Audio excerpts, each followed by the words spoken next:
Cette molécule, vous voyez ici, il y a une petite chaîne, et je vais la couper. Hop. Là, qu'est-ce que j'ai fait? J'ai fait quelque chose que seuls les animaux vertébrés savent faire.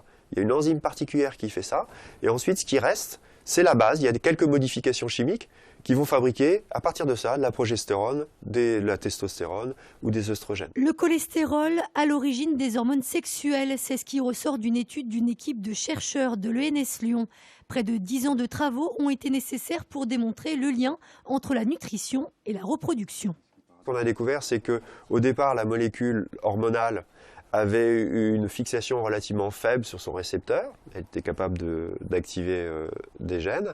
Et ensuite, au cours de l'évolution, il y a eu des modifications des voies chimiques qui ont fait que nos 3 hormones sexuelles actuelles sont, elles, très très spécifiques et se fixent très fortement à leur récepteur. Donc il y a une sorte d'amélioration, on va dire, de l'affinité du couple hormone-récepteur. Une affinité qui a fortement évolué depuis 400 millions d'années en raison de la qualité de notre alimentation. Une découverte qui pourrait permettre de mieux comprendre le processus de reproduction des animaux en captivité notamment.